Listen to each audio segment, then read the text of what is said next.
వెలుగొండ ప్రాజెక్టును కూటమి ప్రభుత్వం పూర్తి చేసి తీరుతుందని మార్కాపురం జిల్లా ఎర్రగొండపాలెం నియోజకవర్గ టీడీపీ ఇన్ఛార్జ్ గూడూరు ఎరక్షన్ బాబు అన్నారు. దోర్నాల మండలం పెదబొమ్మలాపురంలో పలు అభివృద్ధి కార్యక్రమాలకు గూడూరు ఎరక్షన్ బాబు శంకుస్థాపన చేశారు. గ్రామంలోని 40 సంవత్సరాల కల అయినటువంటి వెన్న పాపిరెడ్డి చెరువు సప్లై ఛానల్కు ఆయన శంకుస్థాపన చేశారు. ఈ సందర్భంగా గ్రామానికి వచ్చిన గూడూరు ఎరక్షన్ బాబుకు గ్రామస్తులు ఘనంగా స్వాగతం పలికారు. అనంతరం ఎరక్షన్ బాబు మాట్లాడుతూ పశ్చిమ ప్రాంత ప్రజల దశాబ్దాల కళ మార్కాపురం జిల్లా నెరవేరిందని, ఇక వెలుగొండ ప్రాజెక్టు త్వరలో పూర్తవుతుందన్నారు. వైసీపీ ప్రభుత్వంలో ప్రాజెక్టు పూర్తి కాకుండానే పూర్తయిందని, జాతికి అంకితమంటూ వైఎస్ జగన్ ప్రజలను మోసం చేశారన్నారు. అప్పుడు చప్పట్ల కొట్టిన ఎమ్మెల్యే ఇప్పుడు ప్రాజెక్టు పూర్తి కోసం నిధులు ఇవ్వాలని అడగటం విడ్డూరంగా ఉందన్నారు. పీటర్ కెనాల్ ఆధునీకరణ పనులకు ప్రభుత్వం 456 కోట్లు కేటాయించిందని, త్వరలోనే ముఖ్యమంత్రి చంద్రబాబు వెలుగొండ ప్రాజెక్టుకు వచ్చి శంకుస్థాపన చేస్తారన్నారు. నేను ఓడిపోయినా నియోజకవర్గ అభివృద్ధి కోసం నిరంతరం పనిచేస్తున్నానన్నారు. నియోజకవర్గంలో ఏ ఎమ్మెల్యే ఏ మంత్రి చేయలేని అభివృద్ధిని చేసి చూపెడతానని గూడూరు ఎరక్షన్ బాబు అన్నారు. దోర్నాల బస్టాండ్ విషయంలో వైసీపీ ఎమ్మెల్యే అవాకులు చవాకులు మాట్లాడుతున్నారని, త్వరలోనే అక్కడ బస్టాండ్ నిర్మాణ పనులు ప్రారంభించి చరిత్రలో తెలుగుదేశం పార్టీ నిలిచిపోబోతుందన్నారు. తన కుటుంబం కోసం కాకుండా నియోజకవర్గ అభివృద్ధి కోసం నిరంతరం పాటుపడుతున్నానని గూడూరు ఎరక్షన్ బాబు అన్నారు.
జరుగుతున్నా 4 విమర్శలు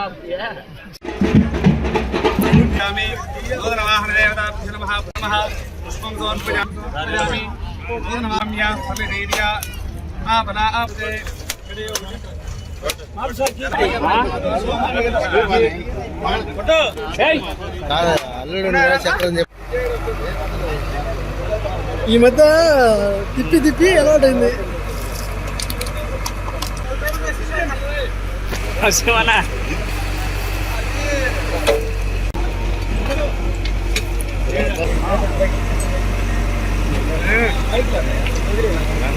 చూడు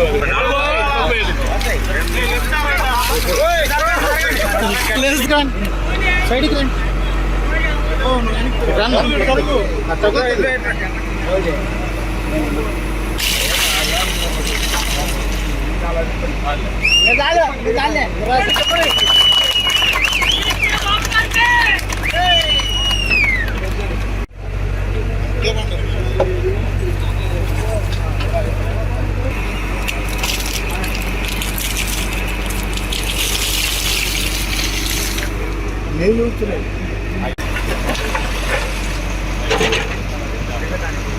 సభా వేదిక మీద అధ్యక్షత వహించినటువంటి గౌరవనీయులు వెంకటేశ్వర రెడ్డి గారికి, గ్రామాధ్యక్షులు సోదరుడు మల్లికార్జున రెడ్డి గారు, సీనియర్ ప్రకాశం జిల్లా పశ్చిమ ప్రాంతం ప్రజల యొక్క దశాబ్దాల కళ మార్కాపురం జిల్లా కావాలని ఆ రోజు ఆయన మీటింగ్ పెట్టి రేపు అధికారంలోకి వచ్చిన వెంటనే నేను మార్కాపురం కేంద్రంగా జిల్లాని ఇస్తానని ఆ రోజు ఆయన ప్రకటించాడు.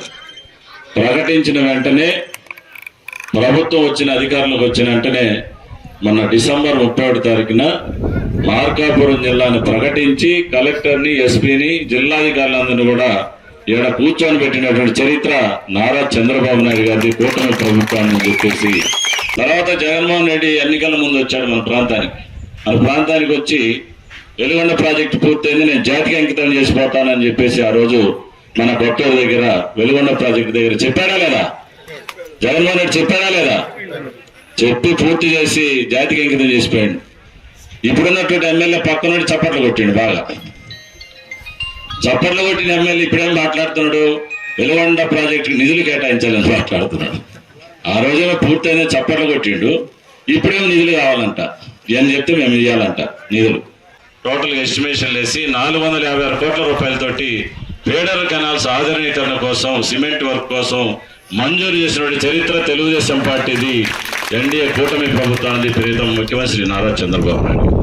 త్వరలోనే ఆయన కూడా ఆ ఫీడర్ కెనాల్ శంకుస్థాపన కార్యక్రమానికి కూడా మన మండలం వస్తున్నాడు. నేను ఓడిపోయినా, గెలవలే, కానీ నేను ప్రజల్లో ఉన్నా, ప్రభుత్వం అధికారంలో ఉంది, అధికారంలో ఉన్నా కానీ నిధులన్నీ తీసుకొని గ్రామాలు అభివృద్ధి చేస్తున్నా. ఇప్పుడు గెలిచిన ఎమ్మెల్యే ఓటైండు, ఆయన అసెంబ్లీలో పోలేడు, నేను పోలేను. గెలిచిన శాసనసభ్యుడు అసెంబ్లీకి పోవాలా, ఆయన పోడు, నేను ఓడిపోయినా నేను పోలేదు. అంటే ఇద్దరం అసెంబ్లీకి పోయే పని లేదు, కానీ అభివృద్ధి మాత్రం నేను చేస్తా ఉన్నా. నేను ఓడిపోయినా, అనేక చోట్ల అవమానాలు పాలవుతున్నా, అయినా ప్రజల కోసం, ప్రజలకు ఇచ్చిన మాట కోసం మనం ఈరోజు ప్రజల్లో తిరిగి పనులు చేస్తున్నామని చెప్పేసి మీ అందరూ కూడా నేను తెలియజేసుకుంటా ఉన్నా. ఈ నియోజకవర్గంలో ఏ రాజకీయ పార్టీ, ఏ రాజకీయ నాయకుడు, ఏ ఎమ్మెల్యే, ఏ మంత్రి చేయనటువంటి అభివృద్ధి కార్యక్రమాలు నేను చేసి చూపిస్తానని చెప్పేసి కూడా మీ అందరికి తెలియజేసుకుంటాను. ఉదాహరణ దోర్నాల బస్ స్టాండ్ ఉంది. ఒకరోజు ఎన్టీఆర్ విగ్రహాన్ని ప్రారంభించుకోవడానికి మీటింగ్ పెట్టుకున్నాం. మీటింగ్ అయిన మరుసటి రోజు వచ్చాడు స్థానిక ఎమ్మెల్యే, ఏం పేరు చంద్రశేఖర్, వచ్చి ఎరిక్షన్ బాబు దోర్నాల బస్ స్టాండ్ స్థలాన్ని కబ్జా చేస్తున్నాడని మాట్లాడాడు, కొట్టేసినాడని మాట్లాడాడు. అడుగు కూడి తిన్నాడు ఎవరన్నా ప్రభుత్వ భూములు కొట్టేస్తారా, అన్నం తిన్నాడు ఎవరైనా కొట్టేస్తారా? అంటే వైసీపీ అధికారంలో ఉన్నప్పుడు అలాంటివి జరిగినాయి కాబట్టి మనం కూడా అయ్యే చేస్తామని కలలో ఊహించుకొని ఉంటాడు. అందుకనే దోర్నాల్లో ఆర్టీసీ బస్ స్టాండ్ నిర్మాణాన్ని చరిత్రలో ఏ ఎమ్మెల్యే, ఏ మంత్రి చేయనటువంటి విధంగా మనం ఆ యొక్క స్థలాన్ని ప్రొసీడింగ్స్ ఇప్పించాం. మొన్న ₹1 కోటి మనకు ఆర్టీసీ బస్సు నిర్మాణానికి కూడా నిధులు మంజూరైన టెండర్లు పోతున్నాయని చెప్పేసి మీ అందరూ కూడా తెలియజేసుకుంటా ఉన్నాం. ఈ గ్రామంలో చరిత్ర ఓయమ మన జంక్యాంకరెడ్డి గారి నుంచి వచ్చిన వాళ్ళందరూ చెప్పారు. ఆదిమూలపు సురేష్ అయితే నా సొంత డబ్బులతో పడతానాడు. కానీ చరిత్ర సృష్టించే దాంట్లో తెలుగుదేశం పార్టీ నాయకులు ఎప్పుడు కూడా చరిత్ర సృష్టిస్తారు. నేను దాన్ని కంకణం కట్టుకున్నా. ఇది నా ఇంటి కోసం కాదు, నా బిడ్డలు బతికేదాని కోసం కాదు, నా కుటుంబం బతికేదాని కోసం కాదు. బొమ్మలాపురంలో అనాదిగా ఉన్నటువంటి, ఎప్పటి నుంచో ఎంతో మంది నాయకులు ఇస్తున్నటువంటి మాటని దాన్ని ఖచ్చితంగా నిలబెట్టి చేయాలని నాకు సంకల్పం కలిగింది. డెఫినెట్ గా దాన్ని చేస్తామని చెప్పేసి కూడా మీ అందరు కూడా నేను తెలియజేసుకుంటాను. ఆరోగ్యమే మహాభాగ్యం అంటారు, కానీ ఆరోగ్యాన్ని నమ్మకంగా కాపాడే స్థానం ఎక్కడ? ఇది ఒంగోలులో మీకు దగ్గరగా మన Venkataramana nursing home private limited. Caring your life 54 ఏళ్ల విశ్వాసంతో ఇది ఒక హాస్పిటల్ కాదు, ఇది ఒక విశ్వాసం. 3 తరాలుగా వేలాది కుటుంబాలను ఆరోగ్యంగా నిలిపిన ఆదరణ. మా నిపుణుల వైద్య బృందం మా దగ్గర అనుభవం కలిగిన బృందంలో అందించే సేవలు neuro surgery, general medicine, diabetes, pulmonologist, general surgery, ophthalmology, urology, orthopaedic, ENT, paediatrics, dental surgery, anaesthesiology, gynaecology, cardiology, emergency మరియు క్రిటికల్ కేర్. ఒంగోలులో ఆరోగ్యానికి ఒక కొత్త శకం ప్రారంభమవుతుంది. వెంకటరమణ ఐ హాస్పిటల్ ప్రారంభించబడింది. కంటి ఆరోగ్యానికి ప్రత్యేక పరిష్కారంగా ప్రభుత్వ ఉద్యోగులు, రిటైర్డ్ ఉద్యోగులు మరియు వారి కుటుంబ సభ్యుల కోసం ఈహెచ్ఎస్ ద్వారా వైద్యం, క్యాష్లెస్ సేవలు, మెడియాసిస్, స్టార్, జీహెచ్పీఎల్, ఆదిత్య బిర్లా, బజాజ్ అలియన్స్ మరియు ఇతర ప్రముఖ హెల్త్ స్కీమ్లు అందుబాటులో ఉన్నాయి. ఆరోగ్యశ్రీ, డాక్టర్ ఎన్టీఆర్ వైద్య సేవా నిధి అందుబాటులో ఉన్నాయి. చిరునామా ఆర్టీసీ బస్టాండ్ ఎదురుగా, Kurnool road, Ongole. Phone number 08592282623, cell number 9100679099, eye hospital number 9866484770, website www.venkatramanarsinghome.com, Facebook www.facebook.com/pkrnh. Venkataramana nursing home, 3 తరాల విశ్వాసం, నూతనతతో కూడిన సేవ. మేము కేవలం చికిత్స చేయము, మేము శ్రద్ధ వహిస్తాం, పరిరక్షిస్తాం. సేవ చేయడం మాకు ధ్యేయం.